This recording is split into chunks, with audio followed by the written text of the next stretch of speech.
Hi everyone, welcome to another video by Maths with Sarah. So today we're going to be tackling this question. Obviously it's a shape related question and we've been given a pentagon and asked to work out what the remaining two angles are. So it's only asked for one of them, but obviously we're going to kind of need to know both to work out the full answer. So this is from a calculator paper, it's from paper 3, somewhere near the beginning, it's about question 8. So as with all these videos, I encourage you to pause the video now, have a think about what method you would use, how you would do it, and pop back in a few seconds to find out the answer.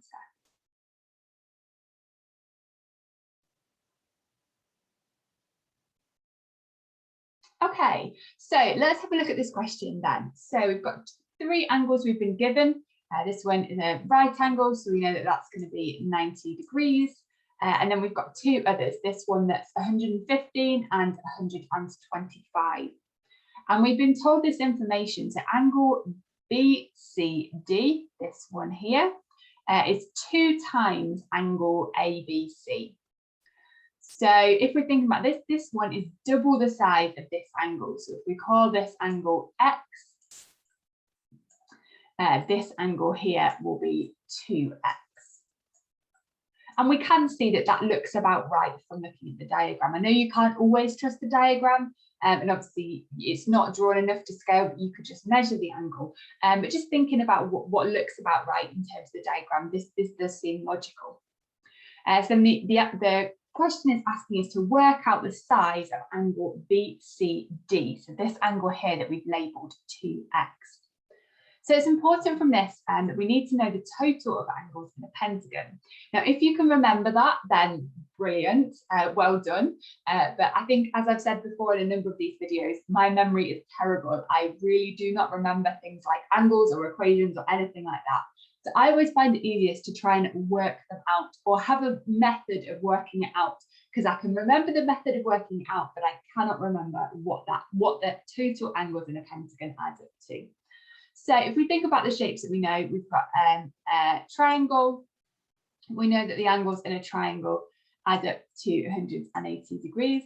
Then if we think about a rectangle, square, any 4-sided shape, we know that these add up to 360. And hopefully you can spot that there's a bit of a pattern going on. So then when we get to the 5-sided shape or the pentagon, we're going to add 180 degrees, and that gives us 540 degrees, which is the total internal angles of a pentagon. So now we can start to put together an equation to work out what these 2 unknown angles are. So if we have 540, so we know that's going to be our total angles, the total angles, what they all add up to, and we know that that equals 90 plus 115 plus 125 plus X plus 2X. So obviously we can simplify this down, and we can keep the 540 on this side. We can then add together all the numbers, and if you do that, I would encourage you to at least have a go at doing it without a calculator, because it's always useful to remember to be able to do these sorts of simple, straightforward calculations in your head, as well as being able to do them on a calculator. And then finally, we will combine these x. We've got x plus 2x, so that's going to equal 3x. So now we can just apply simple algebra to this. So we can subtract 330 from both sides.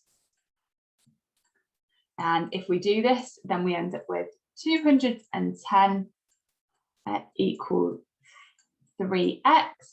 Then if we divide this side by 3, and we can divide this side by 3 as well, we'll end up with x equals 70.